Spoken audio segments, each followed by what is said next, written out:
You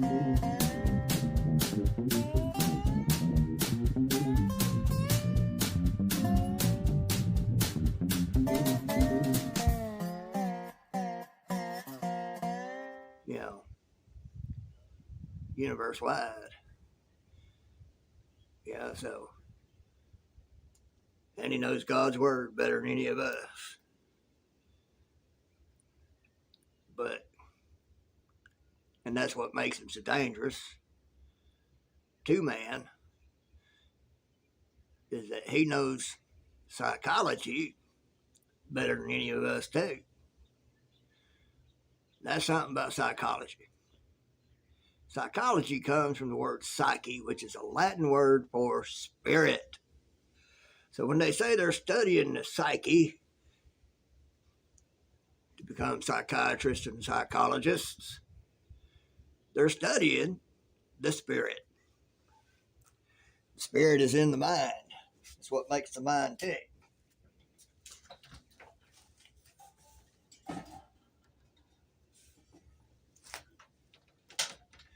That's what those alpha waves in the brain are.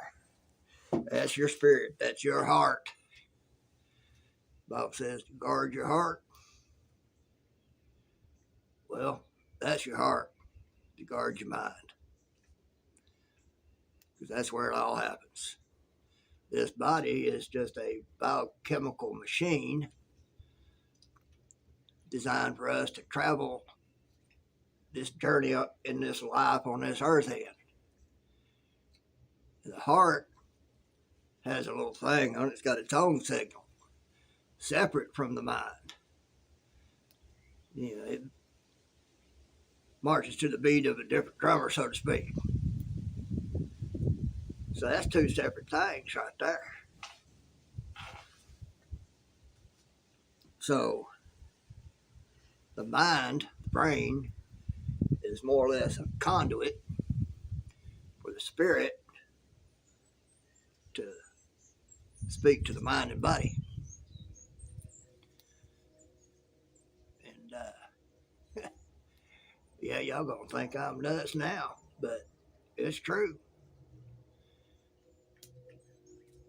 But that's what they're studying when they say they're studying the psyche to become psychologists and to know psychology.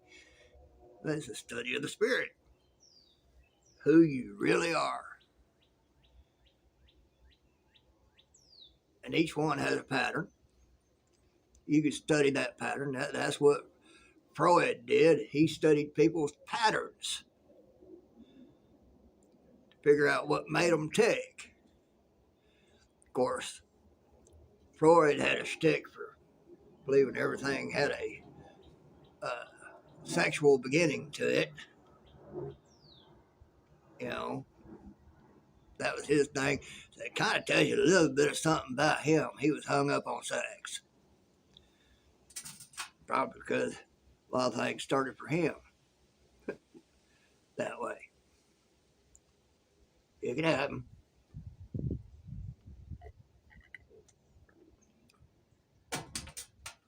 But anyway, aliens. Well, even the government here a while back admitted that they actually do exist. But who and what are they? Are they little green men from other planets? No. Angels and demons. Guess that's why I've never been abducted, because I don't want anything to do with no demons. They have the technology. They have the intelligence. They know what makes everything tick. Well, I guess the demons would have the UFOs. Angels don't really need them. They can go pretty much anywhere they want to for the most part with just a thought. But that said, I also believe that man has UFOs because they have studied alien technology. That's what some of them are. things of man that man has studied from aliens and made their own versions. The technology's out there. It was suspected that Tesla had already invented the internet way back in his time. But the government had confiscated all his stuff and research, things he was working on. There were people that was spying on him you wouldn't believe. One of his trusted lab assistants turned out to become one of our presidents.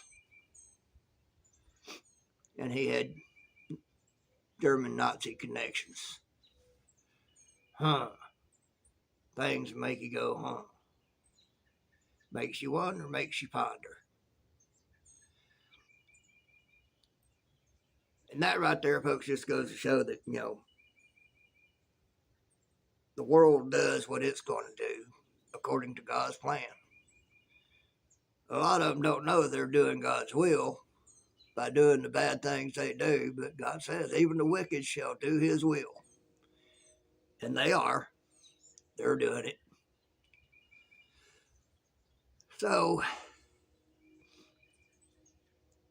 that's why I got tired of being involved in things political. You just beat your head against the wall trying to get people to see facts and reality. People don't want to see truth. They'll believe something somebody else tells them in a heartbeat, but they won't sit there and actually research things and find information and study up on it. And they won't sit there and actually listen to what somebody actually says. They'll go off of what others have said they said, off versions that have been chopped up and edited. They'll take that as the golden truth, but to sit there and actually listen to what somebody actually says, word for word, they'd sit there listening to that and say they're lying. Oh, so-and-so said they said. Well, you just sit there and listen to an unedited video of what they actually said. Oh, well, that's not true. That's not truth. Really? But you'll believe somebody who cut their words up, re-edited them, and put them in different ways, and took pictures in different angles to make it look like one thing when it was another. Make it look like something bad when it was not anything bad. Well, that fits the narrative of what the Bible says in the end. Good to be called evil, and evil to be called good. And I figured out,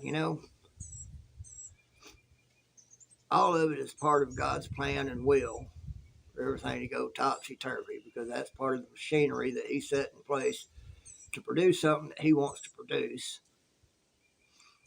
And in the end, God wins. We all know that. Satan still likes to think that he's going to win.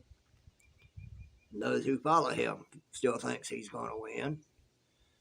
But in the end, God wins. Well, it's already won. It's like I told you in the last one. What is has to be, because it's already been done. And for God, all of this is already history. We just have to live through it until such time it's over, or we die and go find out which way we go. At which time, we'll do sort of a fast forward into real time with God. All this right here, it's almost like a virtual reality. Oh, it's very much real to us. And it is very much real. God being outside of time, he can go back and forth. He can hold it all in front of him like a picture or a film strip. He can look at it all at the same time, past, present, and future, sitting there holding it, looking at it. That's how God could look at it. And he can appear in any time frame of that film strip that he wants to, because he is outside of time. He can be here because all this is a part of him. Yeah, I'm really going to twist your brains up trying to figure that one out.